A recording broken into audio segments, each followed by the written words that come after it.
Good evening and welcome to KMTV. I'm Nicola Everett. Your top stories tonight. Councillor calls for responsible dog ownership. Gills going strong. And a World War II hero commended.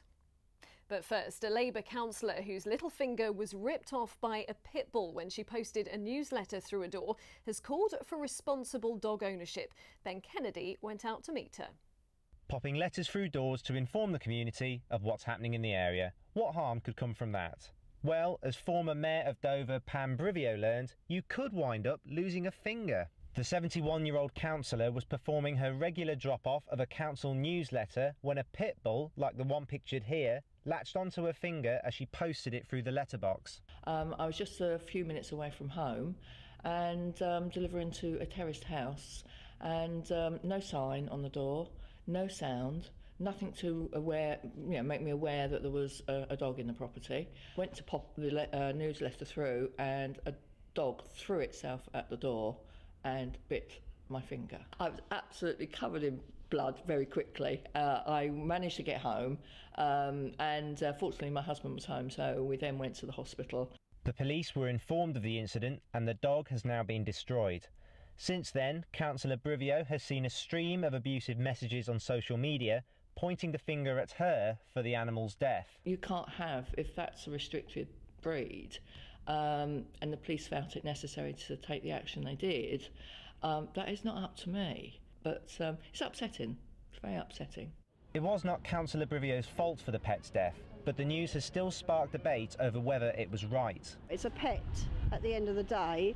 Person was on their property and she must have put her fingers right through the letterbox for the dog to have got hold of it. Any dog capable of biting a finger off, that could also hurt a child, and it's only fair to put them down. The veteran politician said she is planning another letter drop soon, although she may wear gloves next time. Ben Kennedy, KMTV, Dover. A woman has won more than £200,000 in damages from the Ministry of Defence after her husband died from asbestos exposure. Norma Blease's husband Colin died in March 2013 after developing mesothelioma. Colin had worked as a joiner at the Chatham dockyard in the 1950s. An inquest has heard how the body of a missing window fitter was found after a passerby saw his hand sticking out of a drainage ditch. The body of 46-year-old Paul Reeve was found in a field in Beltinge last April. He died from alcohol and hypothermia complications after a neighbour reported a drunk man over the garden fence. Police couldn't find anything until witness Aidan Keogh saw the body on a walk. 3 women from South Ashford are calling for more medical training about tongue tie, a condition that affects newborns and makes it hard for them to feed. We met them earlier this week. He was quite poorly and we were in and out of hospital in the first 10 days. He had meningitis scare, so he was seen by numerous paediatricians, midwives, health visitors the first 2 weeks of his life. Brought him here and again Louise observed a feed, who's the breastfeeding counsellor, and straight away heard him click and he had a tongue tie. It's just frustrating, the lack of awareness amongst all health professionals because it's causing an awful lot of heartache. Now, with a quarter of the season gone, the Gills have managed to maintain their place at the top end of League One. Gillingham boss Justin Edinburgh says the rising expectations and pressures has not made the team complacent. All the fans or the players have gone into any game feeling that we're entitled to win, but I think there's a level of expectancy, and we've got to accept that. That's because of the start and the results we're getting, and that will only get greater, but I don't think we've become complacent with it and feel that we're entitled to get anything. But no, that's a motivation. That's part and parcel of being at the right end and being successful in football. With success comes pressure and expectation, and rather have that than being at the other end. So yeah, no, long may that continue.